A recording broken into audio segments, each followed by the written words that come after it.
இன்னைக்கு முட்டை இருக்குது வீட்டில். முட்டையை வச்சு முட்டை குழம்பு பண்ண போகிறோம். எப்படி இருக்குன்னு பார்ப்போம் வாங்க.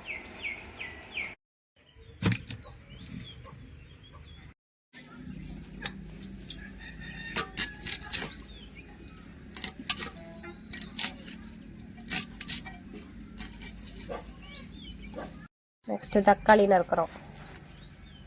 நல்லா பெரிய சைஸாக மீடியம் சைஸாக தேவையான நான் ஒரு 3 தக்காளி நறுக்க போகிறேன். நீங்கள் உங்களுக்கு எத்தனை வேணுமோ அதை போட்டுக்கோங்க.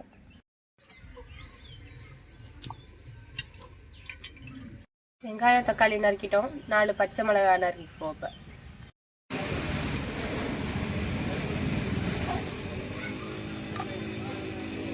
4 முழு பூண்டு சேர்த்துக்கிறேன். என்கிட்ட சின்னமாக இருக்குது. நீங்கள் பெருசாக இருந்தால் 2 போட்டுக்கலாம், இல்லை 1 போதும்.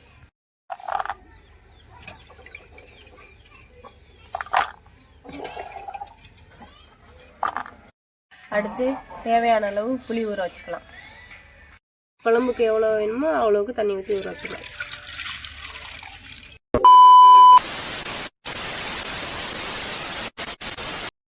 சட்டி காஞ்சிச்சு. இப்போ நல்லெண்ணெய் ஊற்றிக்குவோம்.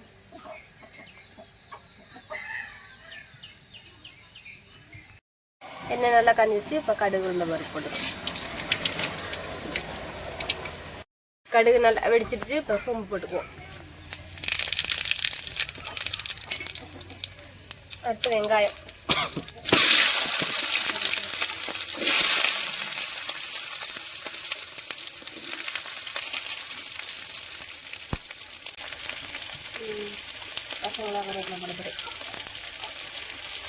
A few moments later.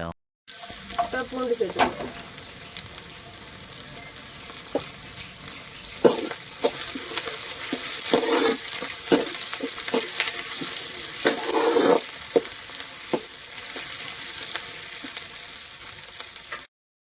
இப்போ தக்காளி சேர்த்துக்கலாம்.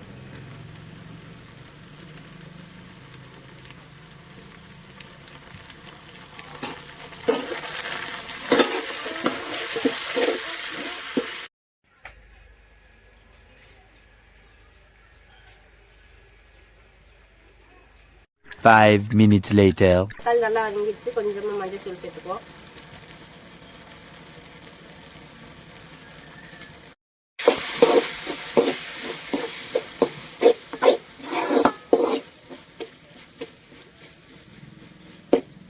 மல்லித்தூள் மிளகாத்தூள் அதெல்லாம் தேவையான அளவுக்கு போட்டுக்கலாம். உங்களுக்கு எவ்வளோ காரம் வேணுமோ உங்களுக்கு போட்டுக்கலாம். இப்போ புளி கரைசல் சேர்த்துக்கலாம்.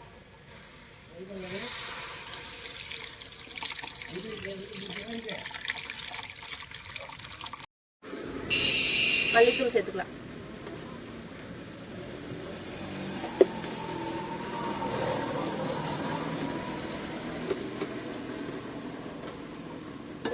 அதையும் சேர்த்து ஒரு கிண்டி இப்போ புளி கரைசல் சேர்த்துக்கலாம்.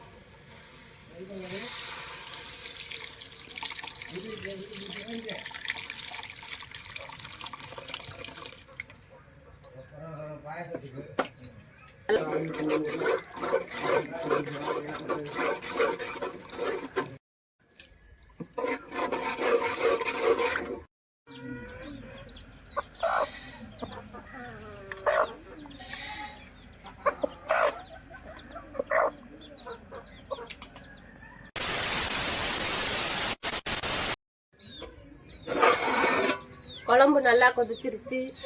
அடுத்து முட்டையை உடைச்சு ஊற்றிக்குவோம்.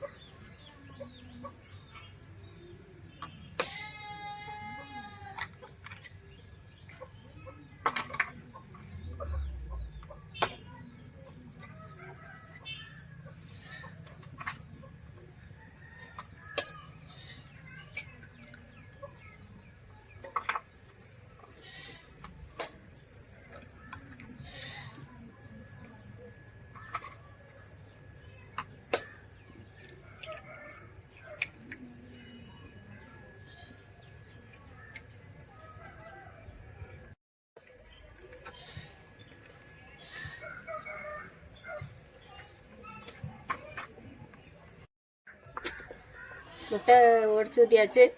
ஒரு 2 நிமிஷத்துக்கு மூடி வச்சு வேக வச்சுக்குவோம். A few moments later. முட்டை குழம்பு நல்லா கொதிச்சிருச்சு. இப்போ மல்லித்தலை மட்டும் தூவிட்டு ஏற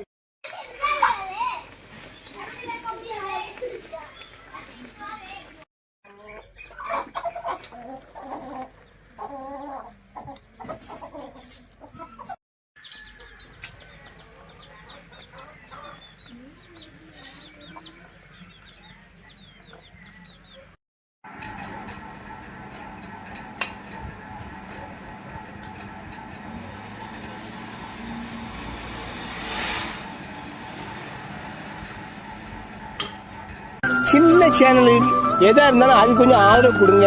உங்க பொண்ணான கையை வந்து அந்த பெண்ணில தட்டிடுங்க.